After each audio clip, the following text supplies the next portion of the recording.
Hello students, my name is VK Singh and you are watching SAV Solutions। तो physics के पिछले lecture में हमने इक्वेशन ऑफ मोशन देख लिए थे, उसको एक कैलकुलस मेथड से प्रूफ करना भी देख लिया था, कैलकुलेशन मेथड से। आज हम देखेंगे उसको किस मेथड से, ग्राफिकल मेथड से, कि ग्राफिकल मेथड से हम कैसे उसको डिराइव करें, राइट। चलिए तो चलते हैं अपने बोर्ड की तरफ, let's go to the board. तो भाई तीन इक्वेशन ऑफ मोशन देख ली थी हमने, है ना। क्या होती थी, पहली होती थी, क्या होती थी भाई, v is equal to you plus A T, ठीक है। और दूसरी क्या होती थी, दूसरी होती थी s is equal to U T plus half A T square. और तीसरी क्या होती थी भाई, v square is equal to you square plus 2a। इसका हम लोगों ने प्रूफ भी देख लिया था क्या भाई। तो आज हमें क्या देखना था, इसका ग्राफिकल मेथड से इसका डेरिवेशन, राइट। तो हमने बताया था हमारे सबसे काम का ग्राफ कौन सा है, v वर्सेस t। अच्छा देखो, कल हमने पिछले लेक्चर में d वर्सेस t भी पढ़ा था।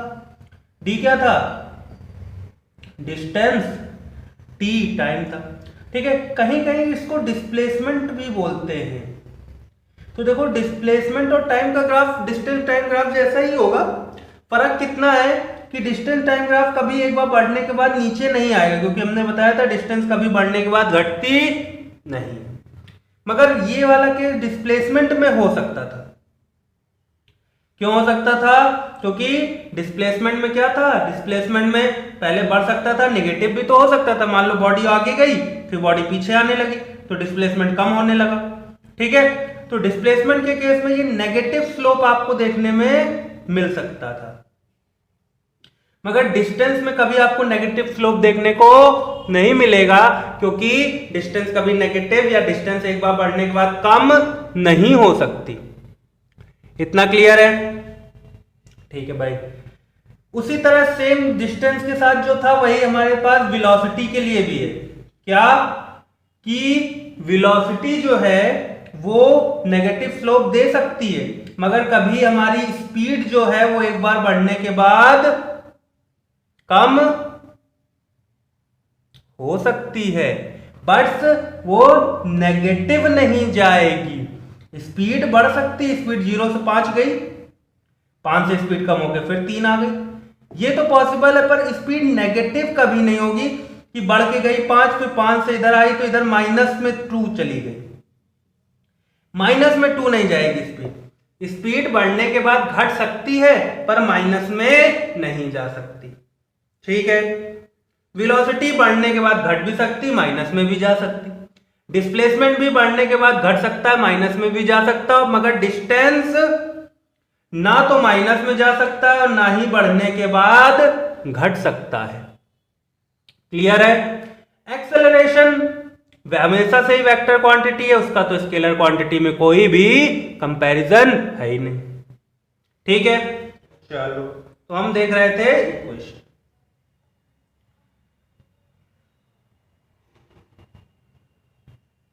अच्छा ये नेगेटिव स्लोप समझ में आया ना, क्या है ये नेगेटिव स्लोप।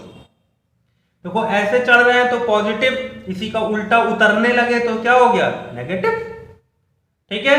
चलो तो देखो वेलोसिटी टाइम ग्राफ कुछ हमको यहाँ पे दिया है। ये टाइम मान लो सेकंड में ले लेते हैं, इसको मीटर में ले लेते हैं। हालांकि हमको तो इक्वेशन ऑफ मोशन निकालना है तो इसमें हमें यहाँ पे इसकी यूनिट से मतलब नहीं है, ठीक है भाई। इतना क्लियर है। तो देखो भाई, मान लो वेलोसिटी टाइम ग्राफ है, हमारी बॉडी कुछ u इनिशियल वेलोसिटी से चली, हम 0 मानते हैं तो यहां से चलाते हैं, हमने u से चलाया मान लो। तो u से चलाया, जैसे जैसे टाइम बढ़ा वैसे वैसे मान लो उसकी स्पीड भी बढ़ गई, कुछ उसकी स्पीड v हो गई। कितनी हो गई, v हो गई। और ये जो इसको टाइम लगा वो कितना हो गया, हम मान लेते हैं कि ये टाइम इसको t सेकंड लगा, ठीक है। कितना टाइम लगा भाई, t सेकंड। इसको भी यहां से मिला ले, ठीक है। तो देखो अगर इतनी वैल्यू v है हमारे पास, यहां से लेके यहां तक की वैल्यू v है, ठीक है। तो अगर हम उसमें से इतना माइनस कर दें तो इतनी वैल्यू कितनी बचेगी, सिर्फ इतनी वैल्यू हमारे पास क्या कुछ v माइनस यू बचेगी, क्या दिख रहा होगा, v माइनस यू बचेगी। तो जब इतनी वैल्यू v माइनस यू बचेगी और इतनी वैल्यू t है, ठीक है। चलो तो इसका स्लोप क्या होगा, देखो पिछली क्लास में भी देखा था, स्लोप क्या होता है, स्लोप राइज अपॉन बेस। और हमने बताया था वेलोसिटी टाइम ग्राफ का स्लोप क्या होता है, एक्सेलरेशन देता है क्या भाई, वेलोसिटी टाइम ग्राफ का स्लोप एक्सेलरेशन देता है क्या भाई। तो acceleration is equal to rise, rise हमने क्या बताया था, अब देखो ये ग्राफ यहां से है तो राइज हम यहां से यहां तक का कैलकुलेट करेंगे, जिसकी वैल्यू हमने निकाल ली, कितनी है v minus u upon base. Base क्या है, देखो बेस इतना ही तो है यहां से यहां तक, तो यहां से यहां तक की वैल्यू t सेकेंड्स है तो t लिख दिया। तो ये क्या हो जाएगा, at is equal to v minus U. तो यहां से क्या हो गया, ये at इधर भेज दो या u इधर भेज दो, ठीक है। तो u इधर भेज दोगे तो क्या हो जाएगा भाई, u plus at is equal to v या v is equal to u plus at, ठीक है। तो ये तो हो गई हमारी फर्स्ट इक्वेशन ऑफ मोशन। कुछ नहीं किया हमने, क्या किया, वेलोसिटी टाइम ग्राफ का स्लोप निकाल लिया। तो u से चली थी बॉडी, u से v तक गई थी, तो initial velocity u, final velocity v हो गई, ठीक है। टाइम कितना लिया था, t सेकंड का, ठीक है। अभी वेरिएबल में बात कर रहे हैं, आगे इन्हीं की कुछ आपको वैल्यूज दी जाएंगी, अभी इस पे हम रिलेटेड न्यूमेरिकल्स भी करेंगे, हैं, डोंट वरी। चलो तो ये हो गया। अब देखो भाई, हमें पता है वेलोसिटी टाइम ग्राफ का स्लोप क्या देता है, स्लोप देता है हमें एक्सेलरेशन, तो हमने स्लोप की वैल्यू एक्सेलरेशन के बराबर कर दी। और स्लोप होता क्या है, राइज अपॉन बेस, तो राइज क्या था, ये था। अब देखो यहां से राइज क्यों नहीं लिया, क्योंकि ग्राफ तो हमारा यहां से शुरू हुआ, अगर ये वैल्यू यहां से ऐसे ऐसे जाती तब हम राइज यहां से यहां तक का पूरा लेते, पर ये वैल्यू यहां से शुरू हुई इसलिए यहां से यहां तक का लेंगे। तो टोटल v था इतना, निकल गया u, तो बचा कितना v माइनस यू, तो राइज लिख लिया v माइनस यू, बेस कितना है t, तो यहां से हमारी इक्वेशन प्रूफ हो गई, ठीक है भाई। और कैलकुलेशन मेथड से तो हम पहले ही कर चुके हैं, ठीक है। तो इसको इरेज करें और सेकेंड इक्वेशन ऑफ मोशन लिखते हैं, ठीक है। तो देखो भाई सेकेंड, चलो इसको ऊपर एक ये वाली भी लिख लें, v is equal to u plus at, ठीक है भाई। चलो तो दूसरी इक्वेशन है s is equal to ut plus half h square, ठीक है। चलो तो देखो s मतलब डिस्टेंस की बात कर रहे हैं क्या, s मतलब डिस्टेंस की बात कर रहे हैं। फिर से वही हमारा वेलोसिटी टाइम ग्राफ, फिर से वही माना कि बॉडी u से कहां तक गई है भाई, v तक गई है, कुछ टाइम t सेकेंड्स में, ठीक है। चलो तो देखो हमने क्या बताया था, वेलोसिटी टाइम ग्राफ का एरिया, एरिया हमें क्या देता है, एरिया हमें डिस्टेंस देता है। तो देखो इसका ये पूरा एरिया होगा क्या,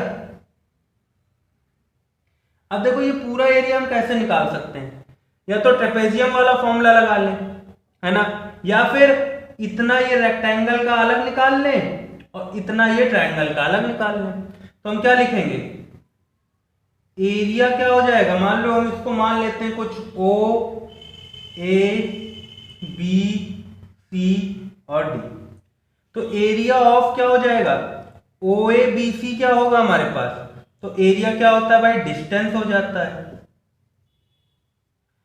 OABC को हम दो भाग में एरिया में बांट सकते हैं, तो क्या लिखेंगे, area of OAC OADC plus area of कौन सा, डीबीसी। ठीक, तो डिस्टेंस की जगह एस रख दें क्या। अब देखो एरिया ऑफ ओएडीसी, ओएडीसी क्या हो जाएगा, लेंथ इंटू ब्रेथ। तो देखो ये हमारे पास टी के बराबर है, इंटू ये हमारे पास यू के बराबर है क्या, यहां से यहां तक यू है क्या, तो यू प्लस, अब ये देखो एरिया ऑफ डीबीसी, डीबीसी, तो डीबीसी एक ट्रायंगल है, ट्रायंगल का क्या होता है, हाफ बेस इंटू हाइट। क्या होता है भाई, हाफ बेस इंटू हाइट। तो बेस क्या है इसकी, ओए, तो S is equal to U T plus half, base क्या है, टी है, इंटू एच क्या है, एच क्या है। अब देखो एच यहां से यहां तक का है क्या, तो यहां से यहां तक की वैल्यू कितनी है वही पिछली वाली, u minus V minus U, तो v माइनस यू। अभी पिछली इक्वेशन से हमने देखा ही था कि v is equal to you plus A T होता है, तो v माइनस यू की वैल्यू ए टी के बराबर होती है क्या भाई, है, तो बस रख दो वैल्यू, तो U T plus half, T तो टी ही रहेगा, v माइनस यू की जगह ए टी रखना है। तो ये इक्वेशन हमारी क्या बन गई, s is equal to U T plus half A और t into T, T square. तो भैया ये है हमारी सेकेंड इक्वेशन ऑफ मोशन। ठीक है, क्लियर। क्या किया हमने, वेलोसिटी टाइम ग्राफ लिया और वेलोसिटी टाइम ग्राफ का एरिया निकाला। तो एरिया क्या था भाई, एरिया हमारा होता है इस ग्राफ के नीचे का पूरा एरिया। तो अब इस एरिया को हमने दो भाग में डिवाइड कर लिया, एक ये रेक्टेंगल और एक ये ट्रायंगल। तो रेक्टेंगल का एरिया ओएडीसी का क्या हो जाएगा, ओए इंटू डीबी, सॉरी एडी, ओए इंटू एडी। तो ओए की वैल्यू टी थी और इसकी वैल्यू यू थी, तो यू इंटू टी। इसमें हाफ बी इंटू एच लगा दिया, हाफ बी क्या था ये, एच क्या था ये, तो बी की जगह रख दिया हमने टी और इसकी जगह लिख दिया बी माइनस यू, और बी माइनस यू की पहले हमने वैल्यू देखी थी 80 के बराबर, 80 डाला और हमारी इक्वेशन हो गई। ठीक है, चले थर्ड इक्वेशन की तरफ, इसको इरेज कर देते हैं, चलते हैं थर्ड इक्वेशन की तरफ। ओके, हाँ तो देखो भाई थर्ड इक्वेशन ऑफ मोशन क्या है हमारे पास, v square is equal to you square plus 2as। ठीक है, फिर से भाई हम वेलोसिटी टाइम ग्राफ अपना लेंगे। मान लो वेलोसिटी u से कुछ चला v तक चला, तो हम क्या लिख देंगे,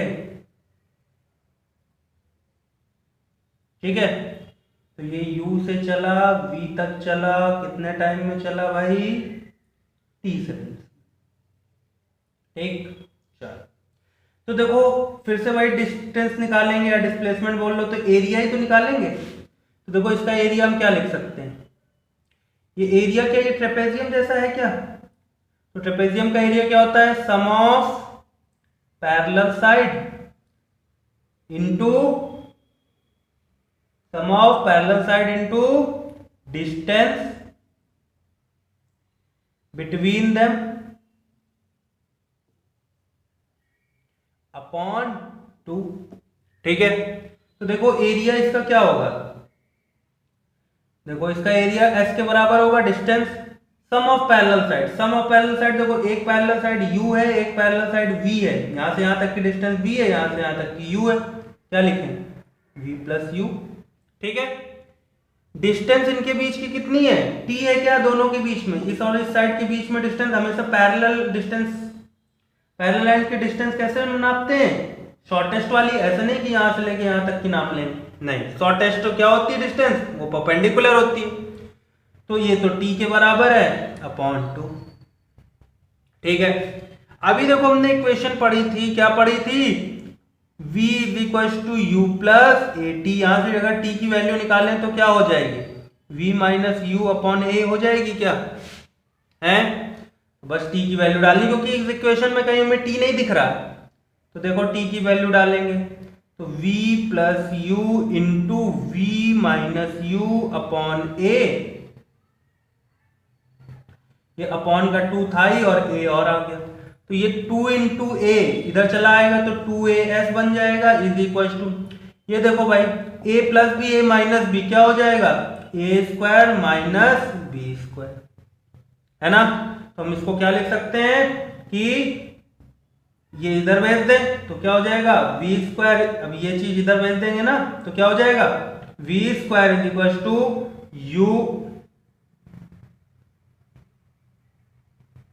यू स्क्वायर प्लस 2a। तो ये थी भैया थर्ड इक्वेशन ऑफ मोशन। तो हम लोगों ने थर्ड इक्वेशन ऑफ मोशन भी प्रूव कर ली। किस मेथड से? ग्राफिकल मेथड से। ठीक है, समझ में आ गया? तो जिसको स्क्रीनशॉट लेना स्क्रीनशॉट ले सकता है। ओके, चले आगे। देखो भाई अब क्या पढ़ना अपने को, यूनिफॉर्म सर्कुलर मोशन। तो देखो यूनिफॉर्म सर्कुलर मोशन क्या होता है, देखो नाम ही बता रहा होगा, सर्कुलर मोशन है तो मतलब किसी सर्कल में मोशन हो रहा है, ये सर्कुलर मोशन है। ठीक है, अब सर्कुलर मोशन यूनिफॉर्म का मतलब, अच्छा देखो स्ट्रेट लाइन में हम यूनिफॉर्म मोशन में क्या बोल रहे थे कि जब भी हमारा यूनिफॉर्म मोशन होगा उसकी वेलोसिटी क्या होनी चाहिए, कांस्टेंट होनी चाहिए। पर यहां पे देखो अगर कोई इस सर्कल पे मूव करेगा तो क्या उसकी वेलोसिटी सेम हो सकती है क्या? नहीं हो सकती। क्यों नहीं सेम हो सकती? क्योंकि हर पॉइंट में उसकी डायरेक्शन बदल रही। देखो अभी ये इधर मूव कर रहा है, थोड़ा आगे बढ़ा तो इधर मूव कर रहा है, थोड़ा और आगे बढ़ा तो इधर मूव कर रहा है, थोड़ा और आगे बढ़ा तो इधर, तो इधर, फिर इधर, फिर इधर। तो क्या इसकी वेलोसिटी जो है वो हो सकता है उसका मैग्नीट्यूड तो कांस्टेंट हो, मगर उसकी जो डायरेक्शन है वो तो 100% क्या है, चेंज हो रही है। 100% क्या हो रही है, चेंज हो रही है। तो जब उसकी डायरेक्शन चेंज हो रही है तो क्या वेलोसिटी कांस्टेंट या सेम हो सकती है क्या? नहीं हो सकती। तो फिर भाई यूनिफॉर्म सर्कुलर मोशन क्या है? तो देखो यूनिफॉर्म सर्कुलर मोशन वो मोशन है जिसमें अगर वेलोसिटी का मैग्नीट्यूड जो है ये कांस्टेंट है तो वो मोशन सर्कुलर मोशन हो जाएगा। वो भी कैसा वाला? यूनिफॉर्म वाला, राइट। डायरेक्शन भले चेंज हो रही है पर उसने बोला है कि अगर मैग्नीट्यूड ऑफ वेलोसिटी अगर कांस्टेंट हो जाए तो हम उसे बोल देंगे यूनिफॉर्म सर्कुलर मोशन। ठीक है, तो देखो इसकी अगर मान लो ये r रेडियस की है तो इसका जो सरकमफ्रेंस होगा कितना होगा, 2 पाई r। तो इसकी वेलोसिटी अगर निकालनी हो, वेलोसिटी का मैग्नीट्यूड तो कैसे निकाल सकते हैं, v is equal to total distance 2 pi r total time t, तो v is equal to 2 pi r upon t। तो सर्कुलर मोशन में अगर आपको वेलोसिटी निकालनी हो तो आप ऐसे निकाल सकते हैं, ये वेलोसिटी का मैग्नीट्यूड देगा। ठीक है, क्या देगा, वेलोसिटी का मैग्नीट्यूड। ठीक है, तो अब देखो जैसे मान लो हमारा कोई सर्कुलर मोशन हो रहा था और अचानक हम इसका ये काट दे कनेक्शन। मान लो आप एक स्टोन घुमा रहे हो, अचानक आप छोड़ दो तो ये स्टोन ऐसे चली जाती। क्यों? क्योंकि आपने अपना ये एक्सेलरेशन हटा लिया, यही तो एक्सेलरेशन प्रोवाइड करा रहा था, ये धागा, यही तो धागा इसकी डायरेक्शन चेंज करा रहा था। आपने धागा तोड़ दिया तो ये सीधे भाग जाएगा। तो सर्कुलर मोशन क्या होता है, जिस पॉइंट पे आप एक्सेलरेशन खत्म वो वहीं पे निकल लेगा। तो उस इंस्टेंट में उसकी वेलोसिटी जिधर की तरफ होगी वो उधर ही भाग जाएगा। आपकी एनसीईआरटी बुक में एक शायद हैमर थ्रो या डिस्कस थ्रो का भी एग्जांपल है कि जो बंदा होता है जो फेंकता है, ठीक है, वो क्या करता है, पहले हाथ में उसको लेके ऐसे गोल गोल गोल गोल घूमता है, फिर डिजायर्ड पॉइंट पे आके छोड़ देता है तो वो ऐसे भाग जाता है। तो वो पहले एक्सेलरेशन प्रोड्यूस करता है, उसकी वेलोसिटी बढ़ाता है और फिर फेंकता है ताकि ये तेज वेलोसिटी से जाए, है ना, यही तो करता है ना। ये भाई साहब क्या करते हैं, इसको पहले ऐसे लेते हैं, ऐसे गोल गोल गोल गोल गोल गोल गोल गोल घूमते हैं और एक अपने डिजायर्ड पॉइंट पे आके छोड़ देते हैं, ये ऐसे भाग जाता है ना। तो जब ये भाग जाता है तो ये वही उसी समय की वेलोसिटी लेके भागता है जिस इंस्टेंट पे ये छोड़ा गया, क्योंकि इन्होंने अपना हाथ से छोड़ दिया मतलब इन्होंने एक्सेलरेशन हटा लिया, एक्सेलरेशन हटा लिया तो ये सीधे भाग जाएगा। ठीक है, समझ गए। तो यूनिफॉर्म सर्कुलर मोशन वो मोशन है, कौन सा मोशन है भाई, जिसमें हमारा क्या हो, वेलोसिटी का अगर मैग्नीट्यूड हमारा कांस्टेंट रहता है, या अगर हम स्पीड की बात कर लें, वेलोसिटी का मैग्नीट्यूड ही तो स्पीड है, वही तो कि स्पीड में डायरेक्शन दे देते हैं तो वेलोसिटी बन जाती। तो वेलोसिटी का मैग्नीट्यूड स्पीड, तो अगर स्पीड कांस्टेंट है या वेलोसिटी का मैग्नीट्यूड कांस्टेंट है तो हम क्या बोलेंगे कि अगर बॉडी सर्कुलर मोशन में मूव कर रही है और उसकी वेलोसिटी का मैग्नीट्यूड कांस्टेंट है या उसकी स्पीड कांस्टेंट है तो हम उसको यूनिफॉर्म सर्कुलर मोशन बोलेंगे। और अगर मैग्नीट्यूड कांस्टेंट नहीं है या स्पीड कांस्टेंट नहीं है तो वो नॉन यूनिफॉर्म मोशन हो जाएगा या नॉन यूनिफॉर्म सर्कुलर मोशन हो जाएगा। ठीक है, इतना क्लियर, पक्का, आगे बढ़े। चल तो चलिए कुछ न्यूमेरिकल्स कर लेते हैं, शुरुआत करते हैं इजी से। क्या लिखा है भाई आपके बोर्ड पे, a ball is thrown upward and it goes to a height of 100 metre and comes down, what is the net displacement, पहला क्वेश्चन है। दूसरा कह रहा है what is the net distance. ठीक है, बिल्कुल इजी सा क्वेश्चन, चलें करें। ओके चलो देखो, कह रहा है एक बॉल थी, उसको हमने ऊपर की तरफ फेंका, कहां तक, 100 मीटर तक गई और फिर वापस आ गई यहीं पे, है ना। a ball is thrown upward and it goes to a height of 100 meter and comes down, नीचे भी आ गई। तो पूछ रहा है इसका डिस्प्लेसमेंट बताओ भाई। तो देखो भैया डिस्प्लेसमेंट इसका क्या हो जाएगा, यहीं से गई यहीं वापस, तो डिस्प्लेसमेंट 0, क्योंकि यहीं से हुई तो फाइनल पॉइंट तो इनिशियल पॉइंट भी यही, यहीं पे वापस आ गई तो फाइनल पॉइंट भी यही, तो इनिशियल पॉइंट और फाइनल पॉइंट के बीच की डिस्टेंस 0, तो डिस्प्लेसमेंट 0। अब कह रहा है डिस्टेंस बताओ भाई। तो देखो डिस्टेंस यहां से गई 100 फिर आई 100, तो 100 गई 100 आई, हमने कहा दोनों चीजें प्लस होंगी क्योंकि डिस्टेंस कभी कम नहीं होती, क्योंकि जिसने कितना चला वो होती डिस्टेंस। तो ये पहले 100 चली, 100 किलोमीटर, सॉरी 100 मीटर, फिर आई 100 मीटर, तो टोटल कितना हो गया 200 मीटर। तो इसकी डिस्टेंस 200 मीटर और इसका डिस्प्लेसमेंट कितना होगा भाई 0। ठीक, आ गया समझ में, पक्का, इरेज कर दें।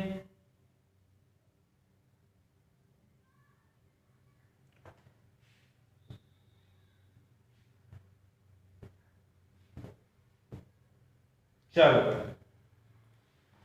Next question is on your screen. कह रहा है a car starts from rest and acquire a velocity of 54 kilometre per hour in 2 seconds, find the acceleration, पहला है।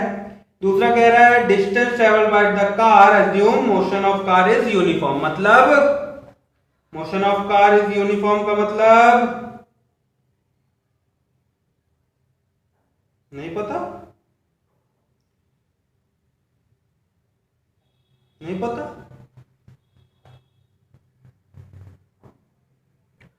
करते हैं ये, देखो यूनिफॉर्म का मोशन, यूनिफॉर्म यहाँ पे यूनिफॉर्म एक्सेलरेशन से इनका मतलब। ठीक है, चलो तो हमें क्या दिया है भाई, इन्होंने कहा है रेस्ट से स्टार्ट हुई है, कहां से स्टार्ट हुई भाई रेस्ट से, तो रेस्ट से स्टार्ट हुई तो यू तो 0, v कितनी वेलोसिटी उसने एक्वायर कर ली 54 एक्वायर कर ली, तो v कितना हो गया 54 किलोमीटर पर आवर। ठीक है, समझ गए। टाइम क्या दिया है भाई, इन्होंने टाइम दिया है 2 सेकेंड। अब देखो भाई वेलोसिटी की यूनिट है किलोमीटर पर आवर में, टाइम की है 2 सेकेंड्स में। तो या तो इसको किस में चेंज कर लें, मीटर पर सेकेंड में, या तो टाइम को चेंज करें आर में। तो मीटर पर सेकेंड में चेंज करना थोड़ा इजी भी है और सही भी है, तो हम क्या करेंगे 54 को चेंज करेंगे किसमें, मीटर पर सेकेंड में। तो मीटर पर सेकेंड में चेंज करने के लिए क्या करना पड़ेगा हमें, किलोमीटर से मीटर, एक मीटर में कितने किलोमीटर, 1000 है ना, एक में कितने, एक मीटर में कितने किलोमीटर भाई, हाँ भैया 1000, ठीक। तो ये 1000 अपॉन एक आर में कितने सेकंड, 60 इंटू 60, चेंज करो भाई, ये सॉरी ये, ठीक है।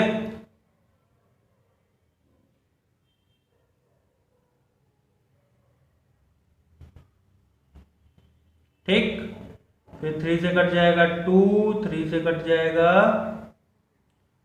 3, 3 का 9, फिर 2 से कट जाएगा 5। तो ये क्या आ जाएगा 15 मीटर पर सेकेंड, ठीक है।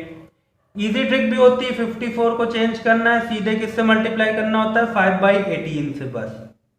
तो ये 3 आएगा, 3 5 जा 15 मीटर पर सेकेंड, बात वही है। कुछ लोग ये शॉर्ट ट्रिक लगाते हैं, कुछ ऐसे करना चाहो ऐसे भी कर सकते हो। तो वेलोसिटी तो हमारी 15 मीटर पर सेकेंड आ गई। u पता, v पता, t पता, इक्वेशन है ना अपने पास, v is equal to you plus A T लगा देंगे, हमारे पास क्या आ जाएगा, हमारे पास a आ जाएगा। तो देखो v की वैल्यू 15, u की वैल्यू 0 प्लस a की वैल्यू हमको नहीं पता, t कितना है 2 सेकेंड, तो यहां से a की वैल्यू कितनी आ जाएगी 7.5 यूनिट मीटर पर सेकेंड स्क्वायर, क्योंकि वेलोसिटी मीटर पर सेकेंड में रखी थी, टाइम सेकेंड में, तो मीटर पर सेकेंड स्क्वायर। फिजिक्स में हमेशा याद रखना, बिना यूनिट के किसी भी वैल्यू की कोई भी वैल्यू नहीं है। अब 7.5 क्या, मीटर पर सेकेंड, किलोमीटर पर सेकेंड स्क्वायर क्या, एक्सक्यूज मी, इसलिए यूनिट लिखना बहुत जरूरी है, ठीक है। ए आ गया, अब हमसे पूछा है डिस्टेंस निकालो, तो हमें पता है s is equal to U T plus half A T square लगा दो, या हमें एक और फॉर्मूला पता है v square is equal to you square plus 2a, दोनों से निकाल लेते हैं। तो s is equal to you t तो 0 हो जाएगा, प्लस हाफ a की वैल्यू 7.5 टी स्क्वायर 4 हो जाएगा, क्या ये 2 कट जाएगा, तो s कितना आ जाएगा 15 मीटर। तो कैलकुलेशन कर लोगे ना, इजी है, 7 5 15। यहां से देख लेते हैं v का स्क्वायर मतलब 15 का स्क्वायर इज इक्वल टू, ये तो 0 प्लस 2 इंटू a 7.5, s ही तो निकालना है, तो s की वैल्यू क्या हो जाएगी 225 अपॉन 2 इंटू 7.5, ठीक है। इधर से हटाओ, इधर 0 बढ़ाओ, तो s की वैल्यू देखो ये कट जाएगा ना 2 से, 75 से काटोगे तो 5 से पहले 5 से काट लेते हैं, 15 इसको 5 से काटेंगे तो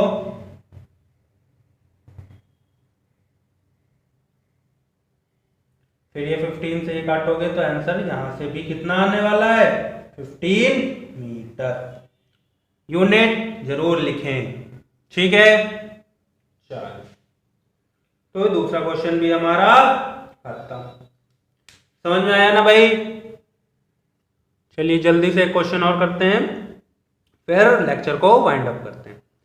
नेक्स्ट लेक्चर में हम क्या करेंगे भाई, हम एनसीईआरटी की एक्टिविटीज डिस्कस करेंगे और टाइम बचेगा तो कुछ न्यूमेरिकल्स भी करेंगे, ठीक है। तो जल्दी से कर लेते हैं अगला क्वेश्चन, ठीक है। तो next question is on your screen. An object dropped from a cliff falls with a constant acceleration of 10 meter per second square. Find its speed after 5 seconds या 5 seconds after it was dropped, ठीक है। हटाए question, pause करके पढ़ लो भाई जिसको पढ़ना है, जस्ट रिमूव, हटा दिया, ठीक। चलो, कह रहा है कि एक क्लिफ है हमारे पास, कोई ऐसी क्लिफ है, क्लिफ मतलब चोटी, एक बॉल ड्रॉप की गई, ठीक है, एक बॉल ड्रॉप की गई और वो कांस्टेंट एक्सेलरेशन 10 मीटर पर सेकंड स्क्वायर से नीचे आ रही है, तो इसकी स्पीड निकालनी है 5 सेकंड के बाद। ठीक है, इतना छोटा सा क्वेश्चन। तो देखो हमारे ये ड्रॉप किया गया है, ड्रॉप करने का मतलब जनरली ऐसे लिया और ऐसे छोड़ दिया, ऐसे लिया ऐसे छोड़ दिया, ऐसे लिया ऐसे छोड़ दिया, ऐसे लिया ऐसे छोड़ दिया। कुछ लोग सोच रहे होंगे वीडियो बार बार रिपीट हो रही है, हाँ चल छोड़, इसलिए बोला इतनी बार ताकि याद रहे कि ऐसे छोड़ने का मतलब आपने उसको कोई वेलोसिटी नहीं दी, जस्ट ऐसे छोड़ दिया, ड्रॉप। तो आपने कोई वेलोसिटी नहीं दी, तो वहां पे इनिशियल वेलोसिटी 0, आपने तो कोई वेलोसिटी दी ही नहीं। ठीक, बस इतना बताना था, हो गया क्वेश्चन खत्म। कैसे, देखो, अच्छा देखो, अगर ये ना भी देता, ये एक्सेलरेशन ना भी देता, तो देखो हमें पता है क्या कि ऊपर से नीचे आएगा तो एक्सेलरेशन ड्यू टू ग्रेविटी तो लगेगी ही, और ये एक एक्सेलरेशन ड्यू टू ग्रेविटी एक यूनिफॉर्म एक्सेलरेशन है या कांस्टेंट एक्सेलरेशन है, और इसकी वैल्यू 9.8 मीटर पर सेकंड स्क्वायर होती है प्रिसाइसली, और अगर हम जनरल बात करें तो 10 मीटर पर सेकंड स्क्वायर भी ले ली जाती है क्वेश्चन को इजी करने के लिए। तो देखो अगर ये ना भी देता हमको कि कांस्टेंट एक्सेलरेशन है, बस इतना बोल देता बॉडी जो है वो सिर्फ ड्रॉप कर दी गई है, तो ड्रॉप कर दी गई है मतलब जस्ट छोड़ दी गई, तो हमें जी अपने आप से ले लेना है। ठीक है, या कह देता ड्रॉप अंडर ग्रेविटी, तो भी यही, और अगर कह देता फ्री फॉल है, क्या है बच्चों, फ्री फॉल, तो फ्री फॉल में भी जी हमें कंसीडर करना होता है, उसकी वैल्यू 9.8 मीटर पर सेकंड स्क्वायर हम लेते हैं, और जर्नल लेना है तो 10 मीटर पर सेकंड स्क्वायर ले लेते हैं। ठीक है भाई, देखो भाई जब ऐसा क्वेश्चन होता है तो हमारे पास तो देखो 3 इक्वेशन दी हैं, v is equal to u plus A t, s is equal to U T plus half A T square, और v square is equal to you square plus 2a। तो जब हमको इस तरह की 3 दिए तो हमें चूज करनी पड़ती कि कौन सी हमारे लिए बिल्कुल अप्रोप्रिएट है। तो देखो यहां पे हमें v निकालना था, स्पीड निकालनी थी क्या, तो देखो v तो 2 जगह है, एक v यहां है एक v यहां है, ये तो बेकार हो गई, इसमें तो v ही नहीं। ठीक है, अब जो जगह v है पर देखो हमें पता क्या क्या है, हमें u पता, हमें a पता, हमें t पता, हमें u पता, हमें a पता, हमें t पता, तो क्या ये इक्वेशन ज्यादा सुटेबल है क्या लगाने के लिए। इसमें देखो u तो पता, a तो पता, पर s नहीं पता, तो ये इतनी इजीली हम नहीं अप्लाई कर पाएंगे, या तो पहले s निकाले हम तब अप्लाई करें। तो s निकालने के लिए इस इक्वेशन की हेल्प लेनी पड़ेगी, क्योंकि u पता, a पता, t पता, तो हमें s आ जाएगा, s आ जाएगा, यहां रखेंगे तो भी, पर ये हमें सीधे दे रही है क्या, तो हमारे लिए ज्यादा अप्रोप्रिएट और टाइम सेविंग कौन सी है, ऊपर वाली, तो लगा देंगे बस v is equal to you plus A t, u की वैल्यू 0, a की वैल्यू 10 इंटू टी की वैल्यू 5, यहां से v आ जाएगा 50 मीटर पर सेकेंड, ध्यान रखना यूनिट जरूर लिखें। तो ये हमारी स्पीड आ गई। ठीक है, तो आज के लिए इतना ही, मिलते हैं अगली वीडियो में, till then bye bye, take care and be safe. करना क्या है, LSSB। ठीक है, चल।